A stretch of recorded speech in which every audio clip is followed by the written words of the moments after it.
Hoje no Cartório Contemporâneo, o Dr. Rafael Favetti fala de segurança pública e a importância dos cartórios. Veremos mais palestras da Concarte. Tudo isso e muito mais hoje no Cartório Contemporâneo.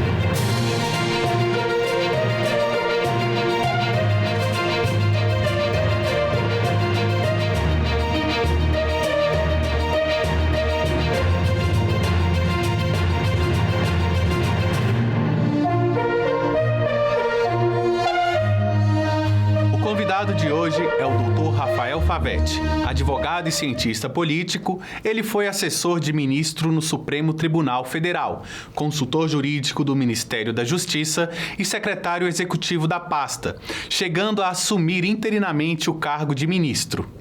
Foi presidente do Comitê Nacional para os Refugiados, CONARE, e presidente do Conselho Nacional de Combate à Pirataria e Delitos contra a Propriedade Intelectual.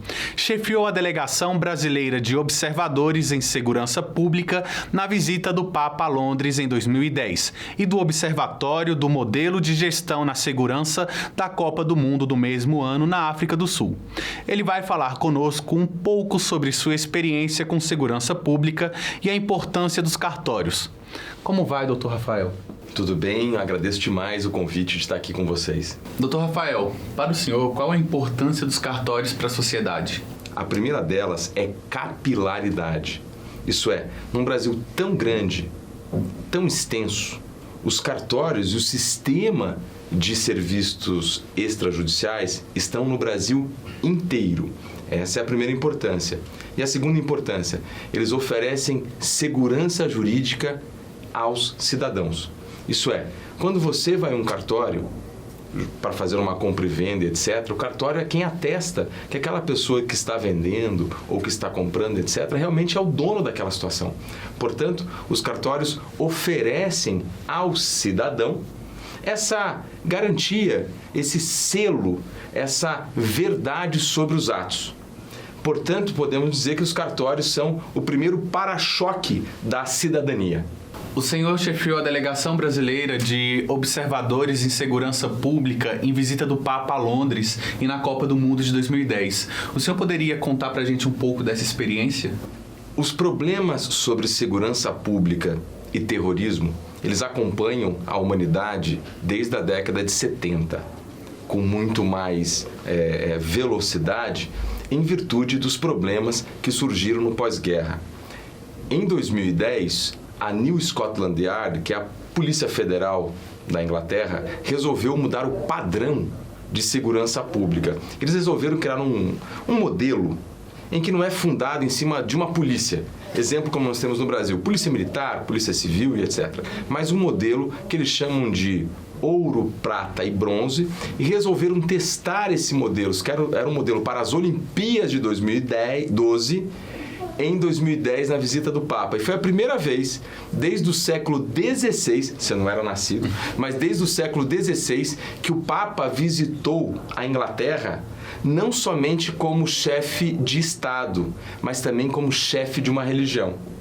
Então, era muita expectativa da New Scotland Yard para que aquele modelo desse certo. E, aliás, foi um modelo usado posteriormente para a Inglaterra como modelo básico de segurança pública. Infelizmente, no Brasil, nós não adotamos esse modelo, até porque nós não temos um modelo pretérito a ele, que é o modelo chamado de Fusion Center de Comando e Controle. Ainda estamos no Brasil numa discussão da década de 30 sobre polícia judiciária, polícia ostensiva. Em outras palavras, nós estamos uns 100 anos atrasados.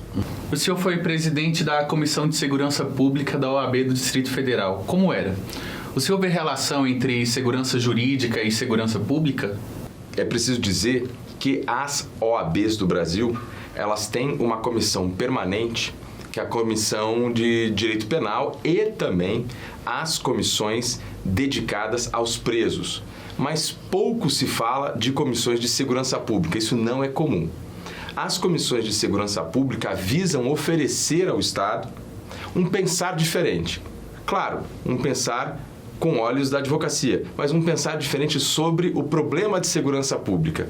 E é óbvio que segurança pública tem bastante a ver com segurança jurídica, porque ao final e ao cabo, o que a gente está falando é de sentimentos das pessoas. Isso é, o que é importante para você agora? Importante para você agora é que seu carro não esteja sendo furtado, que seus filhos estejam indo para o colégio e não sendo molestados, essas coisas todas. O que é importante para uma moça que pega ônibus?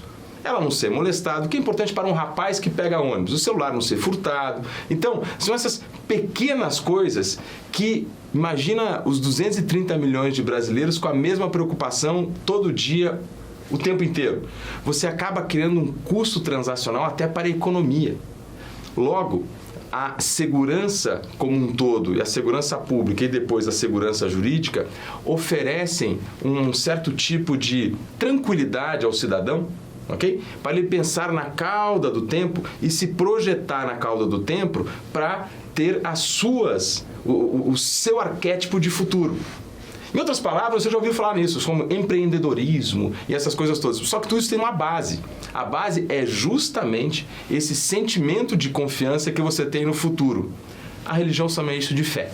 Atualmente, o senhor desenvolve pesquisa na área de mito jurídico. O que é um mito jurídico? Super interessante a sua pergunta. Mito jurídico é um conceito que eu estou tentando construir, derivado de um conceito de mito político, aliás, de um pensador francês chamado Georges Sorel. A ideia básica é que o Estado de Direito, ok? Ele é uma planificação da nossa razão, né? O que é a Constituição? O que são as leis?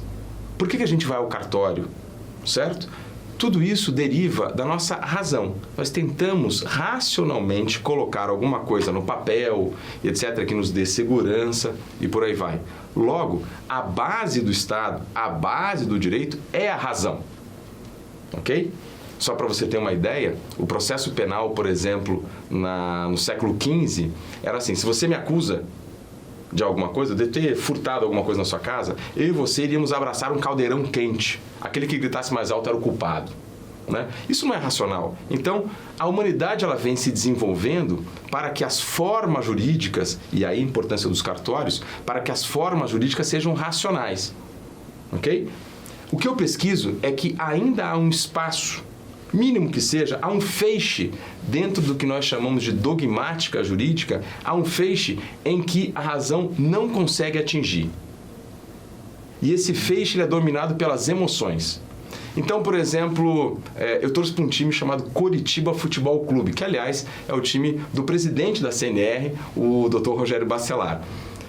O rival do meu time chama-se Atlético Paranaense. É um amontoado que existe lá no Paraná, que a gente fala carinhosamente um amontoado, no bom sentido, porque ele é meu rival. Veja, se eu chegar para você e falar assim, você é um atleticano, eu estou depositando emoção aqui, ok?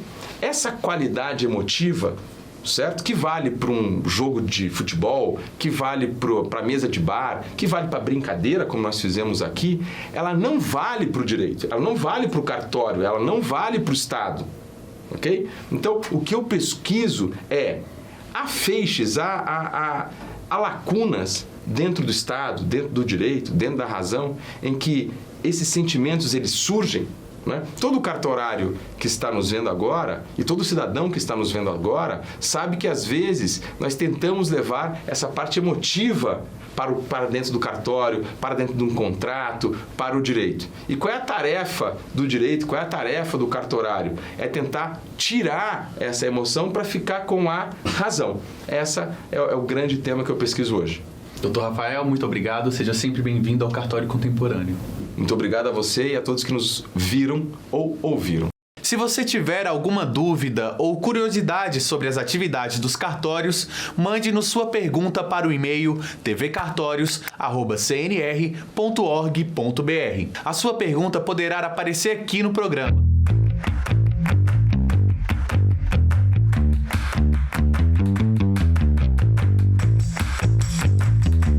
Maria Júlia, de Brasília, pergunta: quais documentos preciso para fazer um protesto?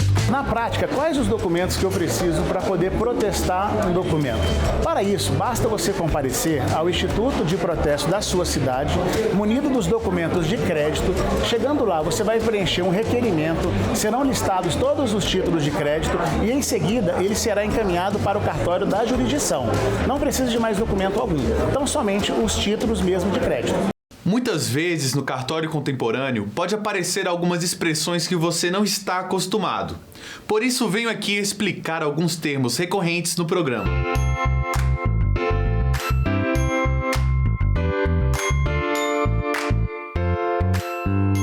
O testamento é o documento que define o destino dos bens de uma pessoa após o seu falecimento.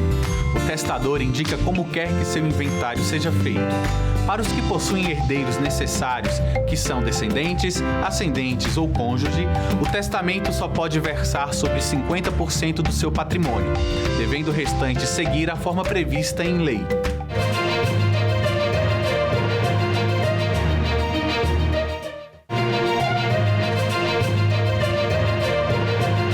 O ministro Marco Aurélio falou sobre a importância da segurança jurídica em época de crise. Veja só. O difícil de falar-se em um local aprazível como Foz do Iguaçu é se tornar no cotejo com local enfadonho. Buscarei simplesmente veicular ideias considerada a crença inafastável no direito positivo, sem o qual nós não temos na sociedade a segurança jurídica. Estava aguardando o momento adequado para vir aqui e falar aos senhores, quando recebi uma pequena publicação, mas uma publicação representativa, a versar o trabalhista e o que mudou em termos de direito do trabalho, do nosso colega de painel, Marlos Augusto Meleque.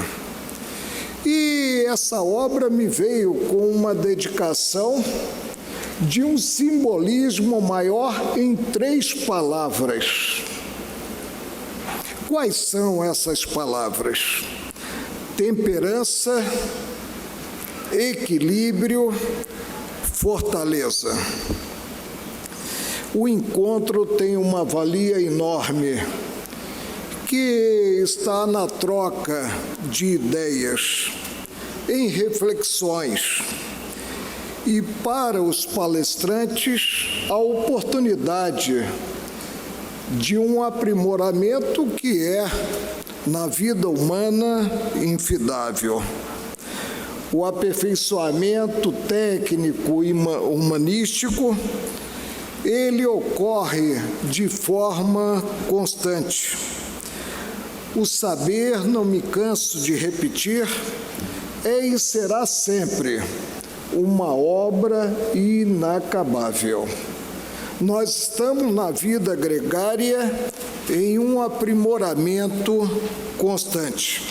Pobre de espírito é aquele que se sinta em um patamar no qual não dependa mais de aportes no campo do conhecimento.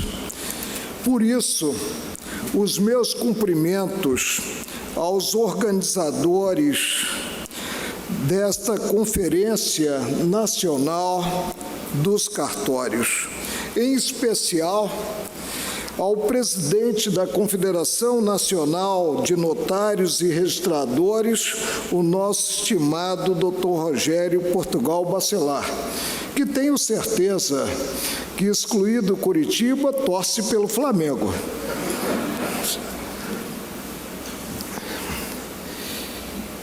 O tema central é de uma especificidade enorme. Especificidade que foge de início à minha vida profissional. Por isso não ousaria adentrá-lo. Os palestrantes falarão a respeito do cartório contemporâneo, quebrando paradigmas para a evolução de algo que atende aos anseios sociais, ou seja, a evolução do serviço notarial e de registro. Nós temos, quanto aos cartórios, e continuaremos tendo, na última trincheira da cidadania, que é o Supremo, inúmeras ações. Por isso eu guardo uma certa equidistância. E o faço principalmente neste cenário, tendo em conta algo que hoje é a tônica, que é o patrulhamento desenfreado. Não com receio desse patrulhamento, porque como servidor de meus semelhantes, eu presto contas, passo a passo, considerada a atividade que desenvolvo no Supremo Tribunal Federal. Resolvi falar aos senhores sobre algo que precisamos, se é que queremos avançar culturalmente, ou seja, a segurança jurídica em época de crise. Não há a menor dúvida que vivenciamos no país uma crise aguda em diversos setores. A quadra atual revela uma sociedade que já chegou ao limite da indignação. Considerados escândalos de toda ordem, considerada deficiência e, às vezes, até ausência no tocante aos serviços essenciais.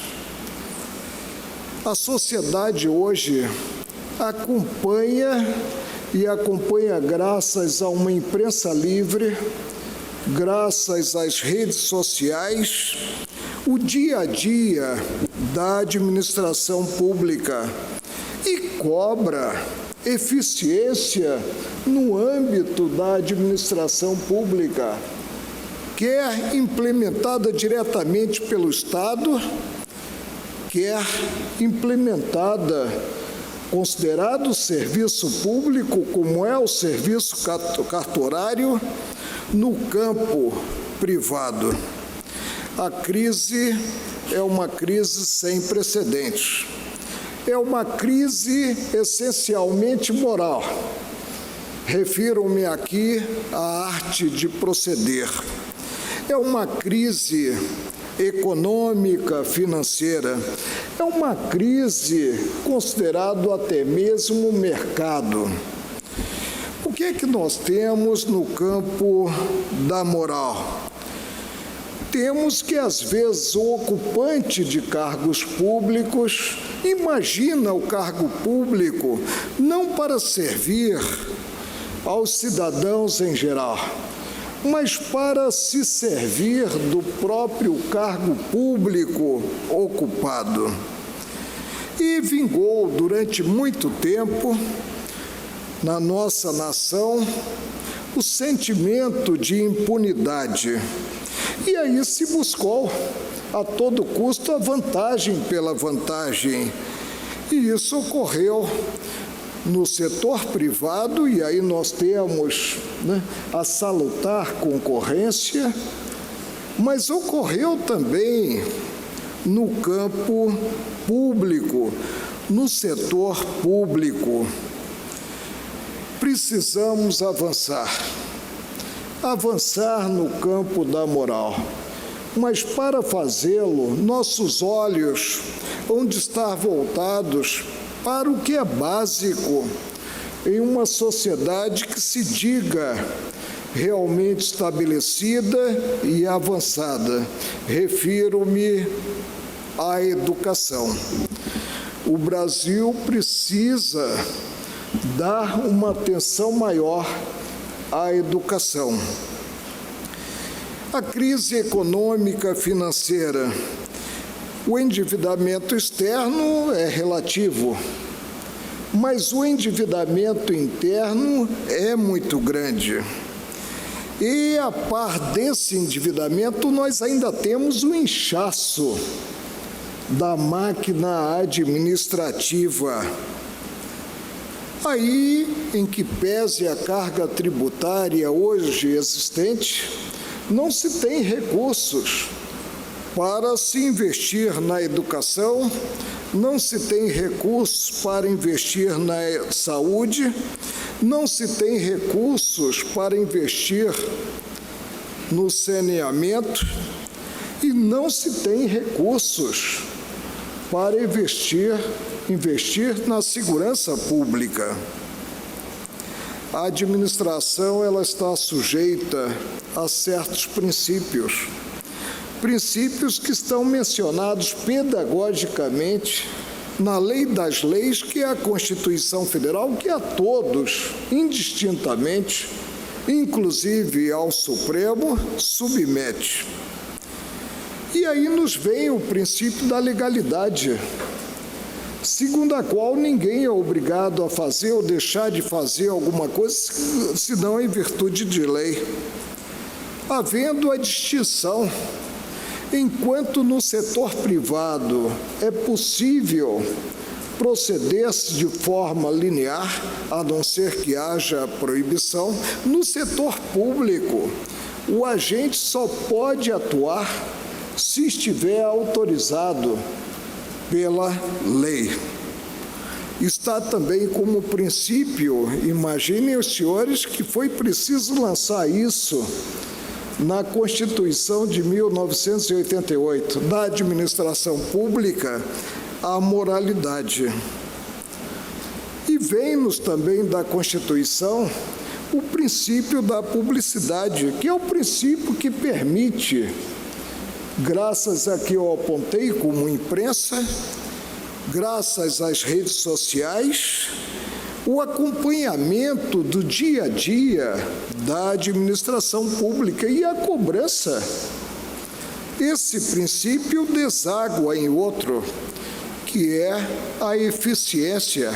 Somente mediante um acompanhamento diuturno, um acompanhamento da sociedade, nós teremos a almejada eficiência. E o que ocorre quanto ao mercado? E refiro-me aqui, que sou egresso da Justiça do Trabalho, com muita honra, ao mercado de trabalho. Nós temos uma estagnação que gera um desequilíbrio marcante entre oferta de empregos e cargos, entre oferta de mão de obra e oferta de empregos. Se nós que somos de uma faixa etária diversa, da faixa etária da maioria dos integrantes do auditório, pensarmos na Copa do Mundo de 1970, nós vamos constatar algo interessante. Qual foi o chavão da Copa do Mundo de 1970? 90 milhões de brasileiros em ação.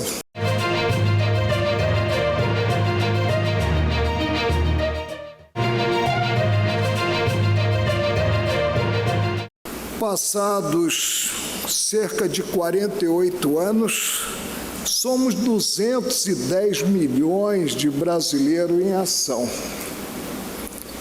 Qual é a economia que suporta, em termos de equilíbrio entre empregos e mão de obra, esse crescimento? Um crescimento da ordem de 120%. É muito difícil. E aí surge o descompasso. Os jovens que são projetados no mercado não têm oportunidade nesse mesmo mercado para subsistir com as próprias forças. E isso ocasiona delinquência de toda a ordem.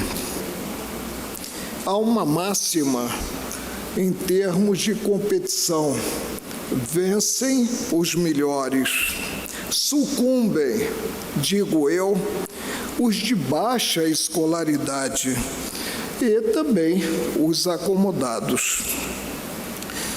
A busca de novos rumos. Todos queremos o Brasil sonhado. Ninguém é a favor da delinquência, mas principalmente em época de crise, hão de ser guardados, até com alguma ortodoxia, princípios e garantias constitucionais. Não cabe em um Estado democrático de direito estabelecer, potencializando o fim em detrimento do meio, o critério de plantão. Não é assim que teremos melhores dias e que avançaremos, como queremos todos nós brasileiros, no campo cultural. O sistema brasileiro é um sistema de direito posto.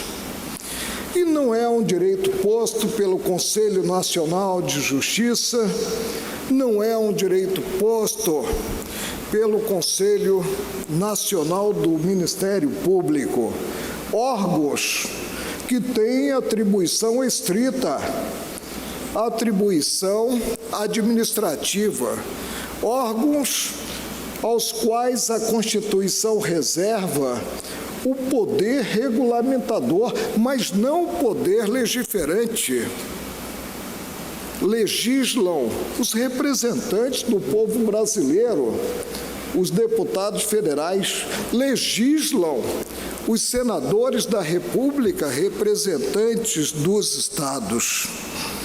Em época de crise, há de haver, guardemos isso, sob pena de não chegarmos a melhores dias, de não sabermos aonde vamos parar, princípios, garantias e franquias constitucionais e legais.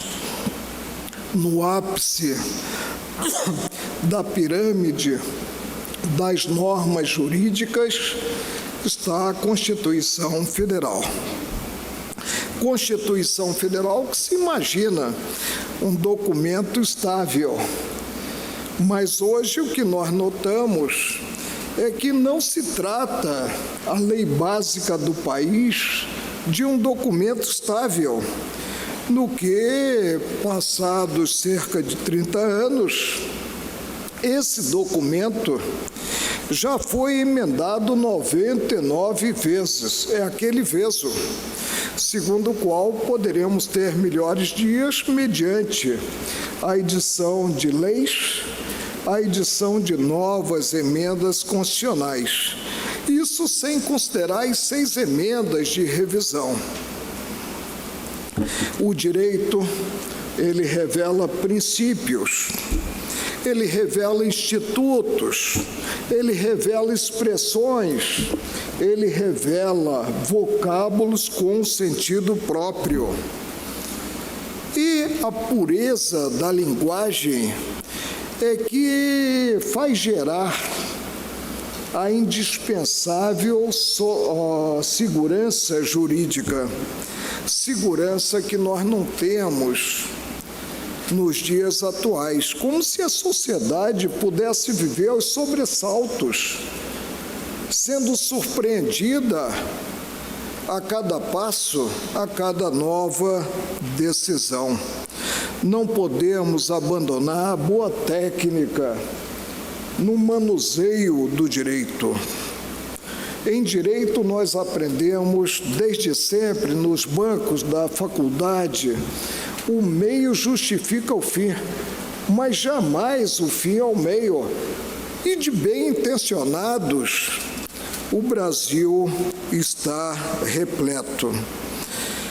A segurança, portanto, jurídica, pressupõe, em época de crise, uma ortodoxia na observância do que está estabelecido. Se é possível, ante a regência da matéria, chegar-se a um determinado resultado, chega-se. Se não é possível, há de repensar-se a solução para o conflito de interesses, para a contenda a ser apreciada. Eu recordo sempre, não me canso de fazê-lo, palavras de um grande jurista brasileiro, de Rui Barbosa, que dizia que com a lei, pela lei e dentro da lei, porque fora da lei não há salvação. É o que nós queremos para nós e para as nossas famílias. Ou seja, a certeza, a crença de que o Estado atuará, pouco importando a quadra vivenciada, segundo o figurino legal, sem estabelecer, a partir do monopólio da força que o Estado tem, a regência para o caso concreto. A regência está no ordenamento jurídico, está no arcabouço normativo. Há o risco atualmente de buscar-se a ferro e fogo a correção de rumos, mas isso acaba gerando intranquilidade, acaba consubstanciando em si não a justiça almejada, mas sim o justiçamento. Em síntese, a correção de rumos passa pelo respeito irrestrito à ordem jurídica, imaginando-se sempre, como dizia um grande escritor brasileiro, que o chicote muda de mão. Hoje nós podemos estar na posição de impor uma certa solução, mas amanhã nós poderemos ser destinatários dessa mesma solução. As instituições brasileiras estão funcionando, considerada a polícia investigativa, considerado o titular da ação penal pública, que é o Ministério Público e o Judiciário. O risco de ter-se o patrulhamento atual é não se ter a indispensável coraça e adotar-se a hipocrisia, a postura politicamente correta. É muito fácil atuar-se, potencializando a mais no poder os anseios da sociedade. Como eu disse, a sociedade chegou a um nível de indignação que, se ela pudesse, simplesmente construiria na Praça dos Três Poderes um paredão e, sumariamente, sem observância ao devido processo legal, fuzilaria todos aqueles acusados de terem cometido o crime do colarinho branco. Mas não é por aí que nós teremos no Brasil melhores dias. As instituições funcionam e tivemos uma demonstração inequívoca disso no denominado processo do mensalão, quando nós vimos ex-autoridades serem condenadas, apenadas com a pena de reclusão, de cerceio à liberdade de ir e vir. É importante que, nesses momentos, não se atue de forma simplesmente apaixonada, potencializando-se, como eu disse, o fim em detrimento do meio, mas que cada qual, no lugar em que esteja, compondo o grande todo, que a sociedade brasileira faça a sua parte. Fora disso, vamos ter presente as palavras de Rui Barbosa: não há salvação. O cidadão deve confiar no Estado, deve depositar no Estado a crença de que atuará visando a prevalência da ordem jurídica estabelecida, e somente assim nós avançaremos. É importante, vamos repetir a exaustão, que cada qual compreenda o momento vivenciado e faça a sua parte. Faça a sua parte com equidistância, com desassombro, com a coragem, no que a coragem é a síntese em si de todas as virtudes. Nada adianta a pessoa ser virtuosa se for pusilânime, se for covarde. Se diante de um obstáculo qualquer, até o obstáculo gerado pela emoção da própria população, deixar de observar a compreensão em si sobre o caso com o qual se defronte e parta, como eu disse, para o justiçamento.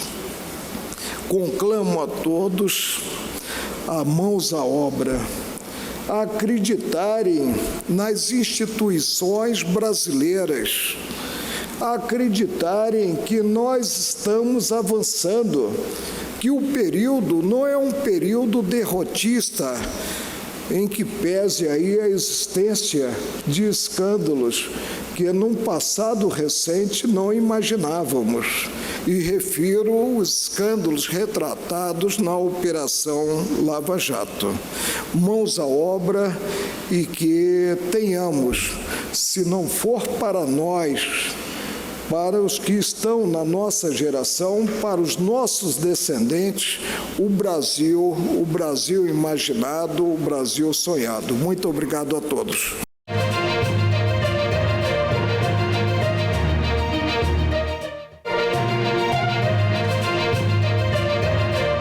O magistrado e ministro do STJ, Sérgio Cuquina, também falou na Concarte sobre o tema a mediação como forma de solução de conflitos. Confira. Eu leio aqui, artigo 161. Sem se fazer constar que se tem intentado o meio da reconciliação, não se começará processo algum. Isso em 1824. Mas aí alguém há de perguntar, mas então foi só em 1824 que alguém pensou nisso pela primeira vez? Não. Eu trago aqui para os senhores outra informação. Quando o Brasil foi descoberto, acho que a maioria, se não todos aqui, tem formação jurídica, e nós nos habituamos desde o primeiro ano da faculdade a ouvir falar nas famosas ordenações. Quando o Brasil foi descoberto, em 1500, foi o ano em que Portugal baixou as suas primeiras ordenações, as chamadas ordenações afoncinas, em 1500. Essas ordenações vigeram durante 14 anos. Em 1514 foram substituídas pelas manuelinas. E as manuelinas duraram bem mais, até 1603. Em 1603, portanto, advém as ordenações filipinas. E essas ordenações filipinas de 1603, em que pese já tivéssemos, portanto, após a independência, a nossa primeira Constituição, a Carta de 1824, não podemos esquecer que as ordenações filipinas tiveram plena vigência e aplicabilidade entre nós por muito tempo, mesmo após nossa independência de Portugal, e notadamente na área extrapenal, porque já em 1830 tivemos nosso primeiro Código Criminal, mas no âmbito extrapenal pode-se dizer que as ordenações filipinas tiveram impacto até o advento do nosso primeiro Código Civil de 1916, o Código Bevilacqua. Mas eu volto às ordenações filipinas, que eram as vigentes desde 1603, para ler, os que eventualmente não tenham tido essa informação, para ler o que se dizia nas ordenações filipinas a respeito da conciliação. Leiam. Está lá no seu livro 3, tomo 20, parágrafo 1º, das ordenações filipinas. Estava escrito: e no começo da demanda dirá o juiz a ambas as partes que, antes que façam despesas e se sigam entre eles os ódios e dissensões, se devem concordar e não gastar suas fazendas por seguirem suas vontades, porque o vencimento da causa é sempre duvidoso. Inclusive, tinha razão nessa medida, se me permitem aqui um link com o estudo do processo civil, tinha muita razão um estudioso, um processualista alemão, ainda do século XIX, James Goldschmidt, quando tentou explicar a teoria da ação, a natureza jurídica da teoria da ação. Hoje, para nós, é muito tranquilo. Não, a ação é o direito de pedir um provimento judicial ao Estado. A ação não é proposta contra o meu adversário, mas sim contra o Estado. Quando o Estado diz que eu não posso fazer justiça pelas próprias mãos, ele chamou para si o dever de solver o conflito, de resolver. Então, quando eu proponho a ação, eu proponho contra o Estado. Reflexamente é que o resultado incidirá sobre o meu adversário. Mas Goldschmidt tentou explicar o seguinte: olha, a natureza do processo, ele disse assim, o processo tem natureza jurídica de situação. É uma situação jurídica que se cria quando alguém bate às portas da justiça. Por quê? Porque aquele que imaginava ter um direito tranquilo, sereno, ia à justiça, por assim dizer, só em busca da homologação, do carimbo judicial em seu favor. Mas Goldschmidt, então, alertava: está errado. A hora que você, imaginando ser titular de um direito tranquilo, indiscutível, quando você propôs a sua ação na justiça, isso que parecia tranquilo, parecia integrar o teu patrimônio, se converte num feixe de meras probabilidades, num feixe de incertezas. O processo se convola num tabuleiro de xadrez, em que o lance seguinte do teu adversário pode te deixar à margem do direito que você afirma ou afirmava possuir. Então, por isso, a pertinência da exortação. E quando nós vamos rapidamente ao Estado brasileiro, antes ainda da Constituição Federal, nós tivemos uma lei que foi uma lei ruptural. Foi a Lei 7.244, a Lei dos Juizados de Pequenas Causas. E essa lei do juizado, ela continha em 1984, portanto antes da Constituição de 88, a seguinte disposição em seu artigo 22. Notem o que eu vou ler. Artigo 22 da Lei dos Juizados de Pequenas Causas. Aberta a sessão, o juiz esclarecerá as partes presentes sobre as vantagens da conciliação, mostrando-lhe os riscos e as consequências do litígio, especialmente quanto ao disposto no parágrafo 2º do artigo 3º desta lei. Esse parágrafo 2º dizia: olha, você só pode litigar até 40 salários mínimos. O que for acima, você estará renunciando. Então vejam a semelhança dessa disposição de 1984 com o que estava lá nas ordenações filipinas de 1603. Portanto, confirma-se que no nosso mundo, dizia o químico Lavoisier, nada se cria, tudo se transforma. Ou, para a linguagem midiática, nada se cria, tudo se copia.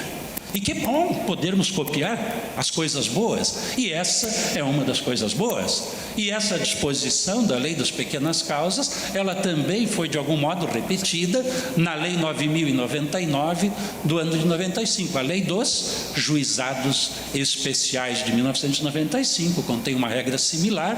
Depois também a Lei dos Juizados da Justiça Federal, a Lei dos Juizados das Fazendas Públicas, de forma que o aceno está aí. E na nossa Constituição atual, foi o artigo 98, lá no título do Poder Judiciário, que também, vendo os bons resultados do juizado de pequenas causas, referendou essa prática. Disse lá no artigo 98, os juizados especiais continuam para a resolução das causas das causas cíveis de menor complexidade e nas situações penais onde haja um potencial ofensivo menor.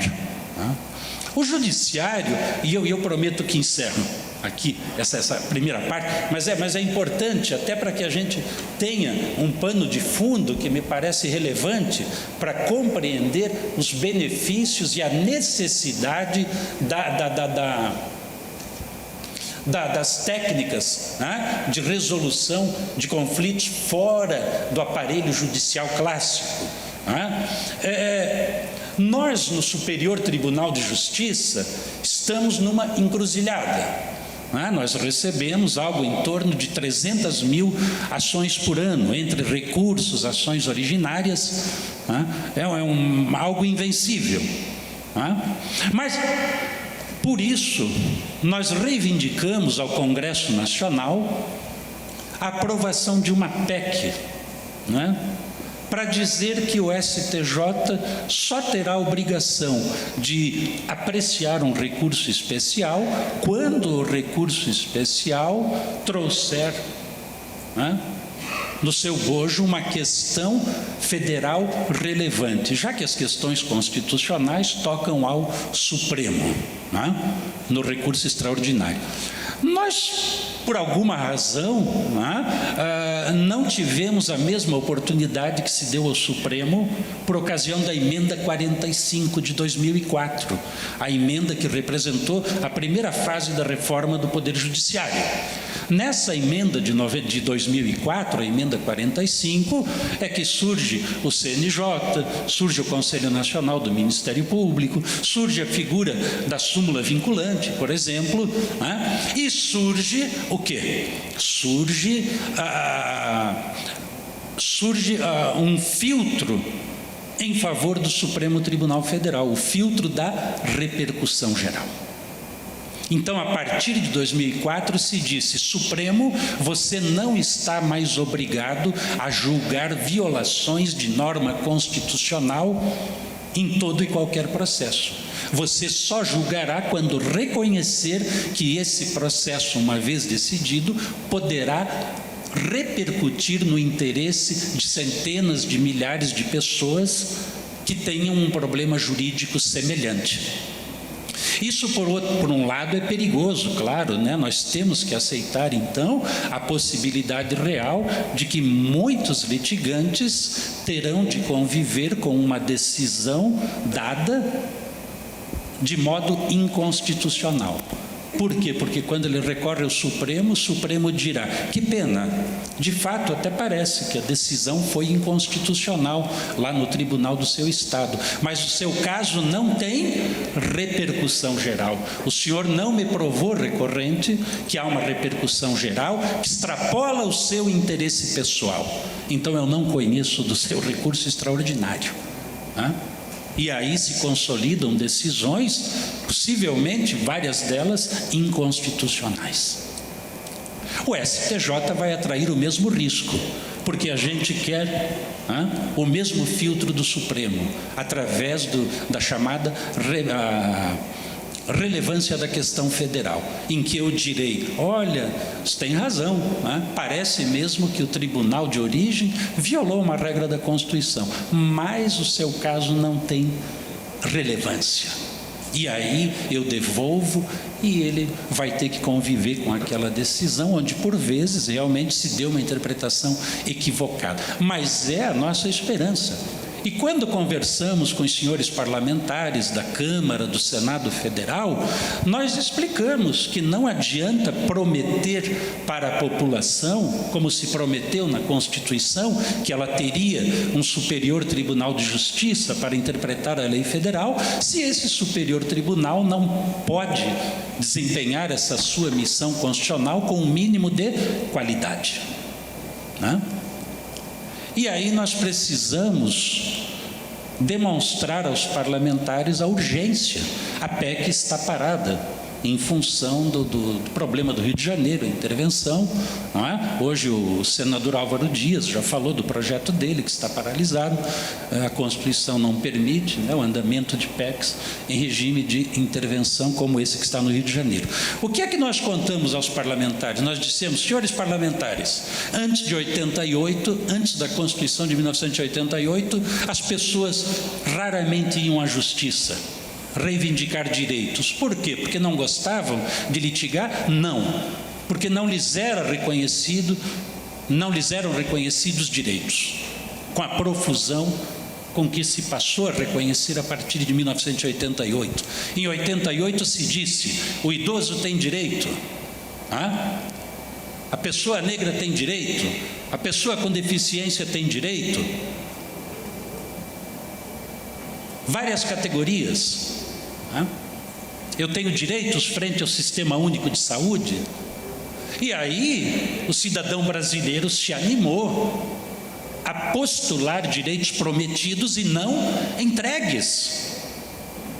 Então, para que tenham uma ideia de como isso ocorreu em termos estatísticos, nós dissemos aos senhores parlamentares, dissemos a eles o seguinte: em 1988, ano em que a Constituição Federal do Brasil foi aprovada, sabe quantas ações foram protocoladas no Brasil inteiro, em todos os fóruns e tribunais? 350 mil ações em 1988. Sabem quantas ações foram protocoladas em 2001, 13 anos depois da Constituição, em que o povo já se sabia senhor de direitos? Foram protocoladas em 2001 12 milhões de ações. E sabe quantas ações foram protocoladas no Brasil inteiro em 2009, 20 anos depois da Constituição aprovada? Em 2009 foram protocoladas 25 milhões de ações. Para que o desembargador Bacelar julgue, para que o desembargador Cerqueira julgue,